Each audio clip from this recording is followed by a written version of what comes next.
Yo, assalamualaikum warahmatullahi wabarakatuh. Selamat siang menjelang sore buat teman-teman semuanya. Gimana hari ini puasanya lancar ya? Saya berharap teman-teman semuanya puasanya dilancarkan. Jangan sampai ada yang bolong-bolong ya. Itu buat terutama buat laki-laki ya. Kalau buat wanita ya jelas saja dia ada hari-hari di mana dia tidak bisa berpuasa bagi yang muslim. Oke. Yang mau kita bahas hari ini, kita lanjutkan tentang video yang kemarin. Kenapa saya sampaikan ada belasan pinjol sampai puluhan pinjol yang memang tidak layak untuk kita bayar dan tidak usah untuk kita bayar.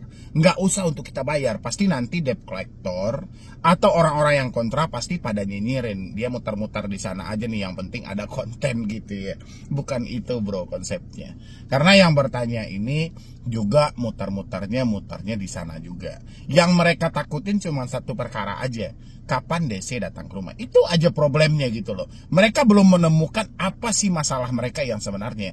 Bukan masalah DC datang ke rumah, tapi mereka itu bermasalah karena uang tidak ada. Oke, kita lanjutkan. Kenapa pinjol itu benar-benar tidak layak untuk dibayar, dan kenapa juga pinjol itu tidak mau mewujudkan wajah mereka ketika mereka sudah melakukan tindakan-tindakan yang tidak sesuai dengan SOP. Oke, sebelum kita lanjutkan untuk membahas video ini, buat teman-teman semuanya yang mau bergabung dalam grup WhatsApp, silahkan. Sebagai bentuk apresiasi Anda untuk channel ini, tinggal klik tombol gabung yang ada di bawah nama channel. Atau Anda bisa juga untuk konsultasi secara langsung sama saya juga boleh. Anda ambil nomor saya di sana. Di bawah nama channel Solusi Hutang ada gabung, klik gabung ya. Dan yang belum sempat untuk mensupport, silahkan disupport dulu. Karena supportan dan dukungan Anda itu menjadikan channel ini makin berkembang lagi. Silahkan. Oke, terima kasih banyak buat teman-teman semuanya yang sudah mau mensupport, mendukung channel ini. Mudah-mudahan dengan supportan dan dukungan Anda, channel ini makin berkembang lagi. Oke, pinjol itu memang tidak layak untuk dibayar. Ya, kenapa saya bilangin hal seperti ini? Oke, kita kupas satu persatu. Teman-teman bisa lihat di sebelah saya ini. Ini ada namanya, saya nggak tahu ini dari aplikasi apa ya yang jelas ya. Kalau sesingkat pengalaman saya berdasarkan dari teman-teman yang curhat juga, ada pinjol-pinjol yang menyampaikan yang seperti ini. Ini biasanya dari pinjol legal. Kalau pinjol ilegal, mereka dengan lantang menyebutkan nama aplikasinya setelah mereka mengancam dan mencaci maki Anda. Kenapa? Karena pinjol ilegal tahu ketika orang ketakutan, orang jelas mau membayar kemana. Tapi kalau pinjol legal, tidak, ada beberapa hal yang mereka takutkan juga. Di sini ada ancaman yang mana nomornya ada, saya pajang, tidak saya sensor sama sekali. Dia bilangin di sini, gua bisa akses semua data-data di HP lu. Ya, kalau kita laporkan ini kepada OJK, OJK pasti akan menepis ini adalah pinjol ilegal. Karena pinjol legal kami cuma dibolehkan mengakses camilan, kamera, mikrofon, lokasi. Itu versi OJK. Ya, karena OJK terlalu percaya dengan data yang ada sama mereka, tapi bukan fakta yang terjadi di masyarakat. Ya, dan kita pun sebagai masyarakat, kita tidak mempunyai akses penuh untuk menyelidiki nomor handphone yang selalu mencaci maki atau menghina kita, karena kita nggak ada alatnya untuk melacak hal itu. Yang ada itu cuma dari OJK dan Cyber Krim Polri. Ya, gua pastiin nggak lu bayar juga ini hutang, gua bikin hidup lu sama keluarga lu nggak tenang. Ya, ini double tanda seru. Ya, mereka lebih menegaskan gitu loh. Tapi percayalah buat teman-teman semuanya, ini ucapan-ucapan seperti ini yang Anda dapat seperti ini dari bocah-bocah debt collector yang hanya dibutuhkan bacot mereka oleh para pinjol. Otaknya tidak dibutuhkan sama sekali. Sehingga mereka-mereka yang menginginkan ini, mohon maaf ya untuk Anda yang menjadi debt collector, Anda itu hanya dimanfaatkan oleh pinjol dengan gaji UMR saja atau gaji per target saja.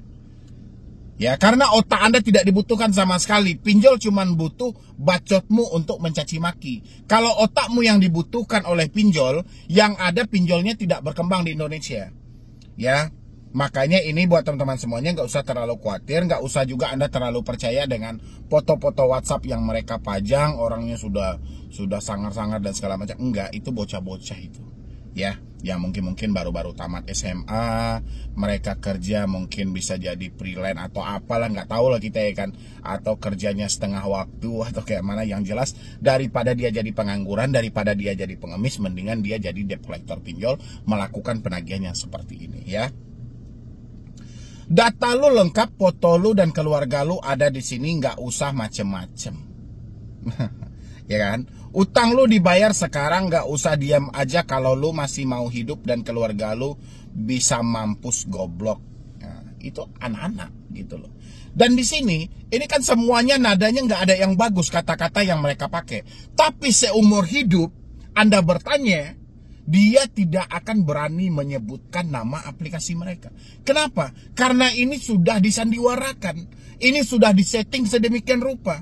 Boleh mencaci maki untuk pinjol-pinjol legal, tapi jangan sampai membawa-bawa nama dari perusahaan kita. Itulah yang terjadi. Jadi ketika Anda jatuh tempo, ada caci maki, ada hinaan. Dan habis itu, berbarengan dengan itu ada nomor berbeda dengan versi yang berbeda juga. Ya, contoh Anda terjebak di aplikasi A. Nanti aplikasi A akan ada persis sesuai dengan SOP.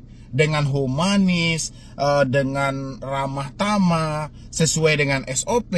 Dan habis itu ada juga dengan nomor yang berbeda dengan caci makinya. Supaya apa? Dia ingin mengelabui. Ketika Anda melaporkan hal ini, ya, kepada lembaga-lembaga yang terkait untuk mengurus urusan pinjaman online, pinjolnya bisa menepis. Di hari itu, jam itu kami melakukan penagihan menggunakan ini. Kami ada logo ini, nomor kami ini. Pasti itu konfirmasinya. Itulah makanya saya bilangin, kalau sudah bernada seperti ini, seumur hidup mereka tidak akan berani menyebutkan nama aplikasi. Karena setakut-takutnya Anda mendapatkan chat seperti ini, lebih takut debt collector yang melakukan caci maki, yang melakukan penghinaan terhadap diri Anda. Dia lebih ketakutan itu. Makanya dia tidak berani menyebutkan nama aplikasi. Tapi dari kita juga jangan terlalu bodoh. Kita juga harus menyelidiki, ini kita jatuh tempo di aplikasi mana dan berapa nominal yang mereka minta. Pasti ada dong, kan kita bisa bertanya, berapa hutang yang harus saya bayarkan. Kalau mereka bilang, Anda terlalu banyak hutang ya, oh ya sudah, berarti ini memang benar-benar dia ingin bersembunyi di balik itu. Jadi dia hanya memberikan tekanan ketidaknyamanan buat diri Anda. Tapi kalau mereka menyebutkan nominalnya, Anda bisa tahu ini dari aplikasi mana. Begitu Anda tahu nama aplikasinya, saya pengen buat teman-teman semuanya kasih efek jera terhadap aplikasi dan debt collectornya. Jangan bayar seumur hidup Anda. Ya. Dan habis itu lagi, ini juga nggak kalah penting. Dan semuanya hampir sama. Di sini mereka juga mencaci maki. Dia bilangin bajingan. Bayar hutang lo, mau belajar jadi sindikat lo bangsat, lo bayar foto, lo gue taruh di situs jual beli ya bangsat. Itu kan anak-anak banget gitu loh. Masih bocah-bocah. Jadi buat teman-teman semuanya, kalau mendapatkan chat-chat seperti ini, yang kita pahami itu bukan kata-kata yang mereka gunakan, tapi ini dari aplikasi mana. Itu yang harus Anda cari tahu. Ini aplikasi mana, kita jatuh tempo di mana, dan berapa nominal yang dia tagih. Kalau Anda sudah mendapatkan nominalnya, Anda sesuaikan dengan pinjol mana kira-kira Anda jatuh tempo bertepatan pada hari itu. Dan Anda sudah tahu, tolong kasih efek jerahnya. Anda nggak usah bayar lagi. Karena pinjol-pinjol seperti ini, dia kalau sudah mencaci maki seumur hidup, saya bilangin, dia tidak akan berani menyebutkan nama aplikasinya. Karena mereka ada keterikatan dengan aturan OJK. Karena saat ini juga pejabat-pejabat tinggi dari Asosiasi Fintech Pendanaan Bersama Indonesia itu adalah pemilik pinjol. Jadi kalau sempat ada debt collector melakukan penekanan pengancaman tapi menyebutkan nama aplikasi salah satu pinjol legal, itu bisa mencoreng yang ada di AFPI. Itu yang terjadi. Ini sudah disandiwarakan. Makanya apapun laporan kita nantinya tentang pinjol-pinjol ini tidak akan didengari. Karena mereka selalu berasumsi yang mencaci maki, yang menghina itu adalah pinjol ilegal. Kalau pinjol legal mereka sesuai SOP, mereka tidak akan mencaci maki Anda, gitu loh. Ya, makanya OJK menerbitkanlah aturan tentang versi penagihan terbaru yang wajib untuk kita ketahui. Di dalam aturan terbaru itu kan OJK menyematkan tidak menggunakan cara ancaman, kekerasan atau tindakan yang bersifat mempermalukan konsumen. Tapi yang kita pajang di awal tadi itu tindakan kekerasan, tekanan fisik ataupun verbal, itu mempermalukan dan macam-macam. Ya, makanya mereka tidak berani menyebutkan nama aplikasi. Jadi Anda sudah tahu apa yang harus dilakukan. Jangan cerna ancamannya, tapi cari tahu apa pinjolnya. Tapi kalau Anda hanya menelan mentah soal ancamannya, kacau. Bisa berasumsi yang aneh-aneh kita. Bisa memikirkan DC datang ke rumah, bisa memikirkan kita di penjara, bisa dipikirkan kita akan diproses ke jalur hukum kalau kita pahami dari ancamannya. Yang lebih parah lagi, bisa kita diberikan beban batin yang sangat besar. Makanya saya sampaikan buat teman-teman semuanya, jangan pikirkan ucapannya. Jangan cerna apapun yang mereka lontarkan di dalam chat itu. Tapi cari tahulah apa nama aplikasinya. Karena dia hanya bisa mengancam-ancam seperti itu, tapi kita tidak akan pernah tahu apa nama aplikasinya.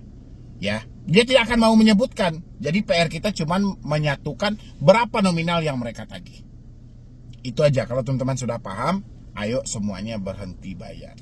Karena sebelum aturan terbaru penagihan kredit keluar, semuanya telah di-setting. Jadi buat debt collector yang menagih seperti ini, buat CS seperti ini. Jadi ada untuk saling tutup. Jadi ketika ada satu terbuka, misalnya ada yang mencaci maki, ada versi baru untuk menutupi semua ini, untuk menseimbangi. Ketika nanti Anda memproses mereka akan berdalih, ini buktinya kami melakukan penagihan dengan hal ini. Contoh dengan yang sudah-sudah lah. Setelah kita lakukan investigasi, nomor yang Anda sampaikan tidak terdaftar di sistem kami. Kan terlalu gampang gitu. Ya, makanya buat teman-teman semuanya yang mendapatkan caci maki seperti tadi di puluhan sampai belasan pinjol-pinjol legal, itu Anda tahu nama aplikasinya, tidak usah dibayar. Ya, makanya saya bilangin itu ada aturan-aturan yang disampaikan OJK itu coba dipahami.